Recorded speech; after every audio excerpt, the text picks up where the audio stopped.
own country and he gets no honor, he gets no respect. I'm piggybacking on what Pastor just said.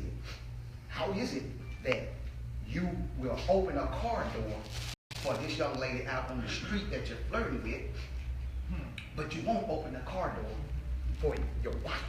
They hold no position. They hold nothing. I see it all the time in counseling as well.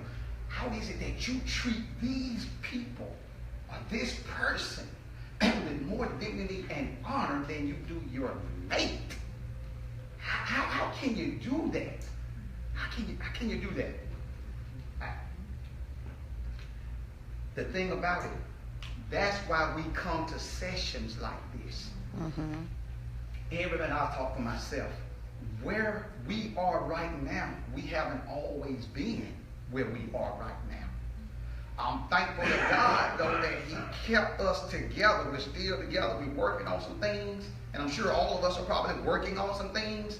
But it's places like this is where we get the tools and get to learning so we can be strengthened in those areas that we may be weak in.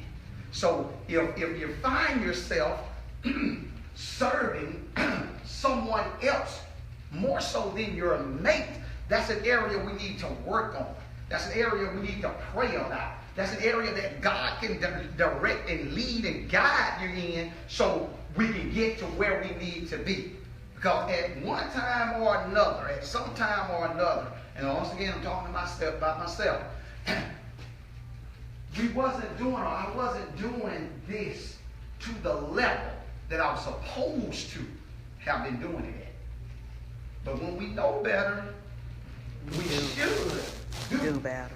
I have to warn people about that because it's so easy for people to serve their pastor better than their spouse. And I've even shared that with men and women in the church.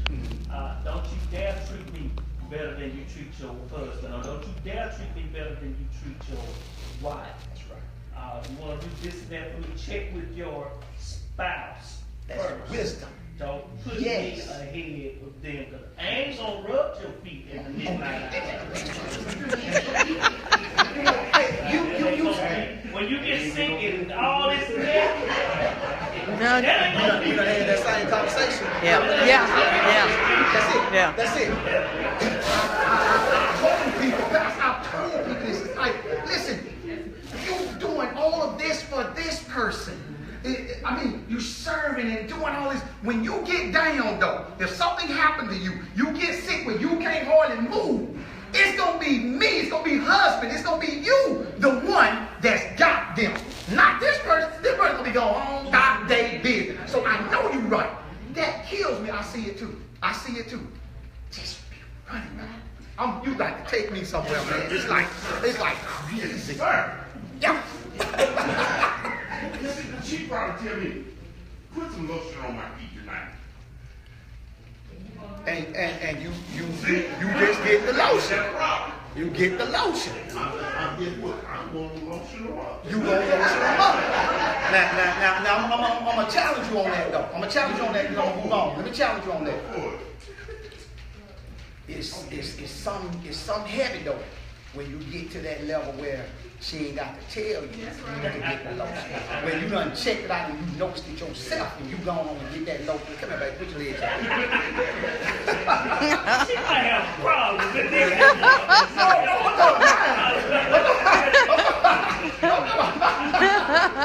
All right, let's move on. Y'all. Number 2, listen, engage. What do we mean by that? Men have listening problems. All right, let's call it like it is. Men have listening problems.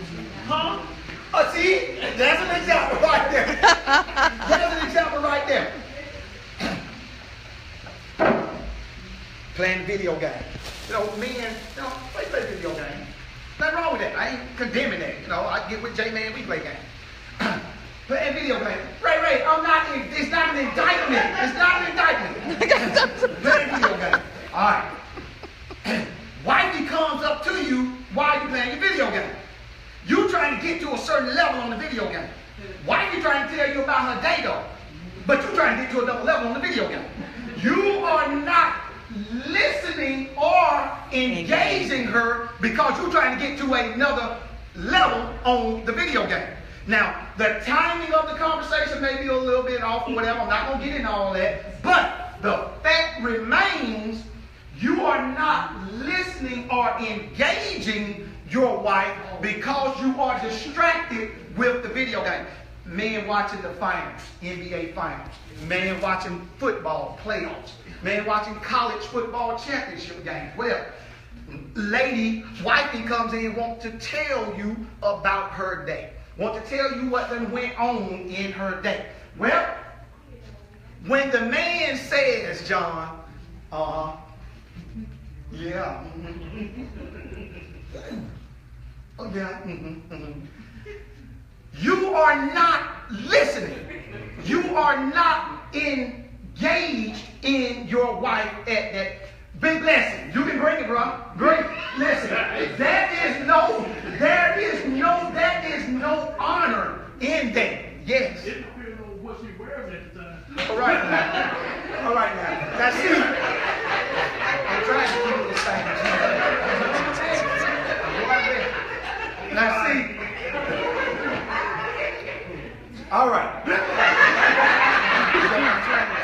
That's a different conversation. It is.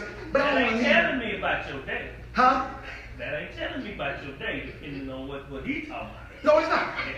That's about you telling me about our next moment. No, yeah, and that changes the whole game. It does. All right. Now see, he basically to be politically correct on what he just said, he just basically saying that men are very visual. And we are. We're very visual. Now, yes, it does. I mean, you can be watching Super Bowl or whatever and all that. I get that. You walk across the aisle and you're looking real nice, lingerie and all this. Yeah, TV shut down. You got my attention. I get that. But I'm talking about just regular, normal conversation. You want to listen and engage instead of saying, yeah, okay, That's just a superficial way to act like you are paying attention. That's right. That you're satisfying her. No, she know better. She knows, fellas, that you're not listening. That's what I'm about to say. We have to let her know that we're listening and engaging her by repeating some of the things that she is saying to you. Asking questions about some of the things that she's saying to you. That lets her know that you are engaged. You're looking at her in her eyes, talking to her. You're engaging her. What is going on with you, I value. I value. So you got my attention. You really want to get some brownie points? Be looking at some TV and she gets to talk to you and you say, hold on. Click. There it is. Click. You cut it off. All right, okay. What's going on? How you doing? What's happening? What's up with you? It's hard to turn the finals off, though. I'm sorry? It's hard to turn the finals off, though. And you know what? You know what? A woman of wisdom would know that. Really, seriously. A woman of wisdom wouldn't know.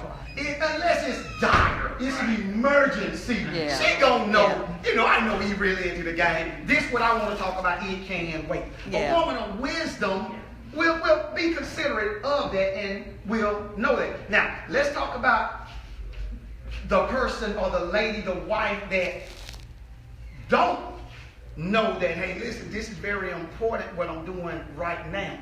You still have got to show some attention, even though it's hard. I get that. The finals going on. It's game 7.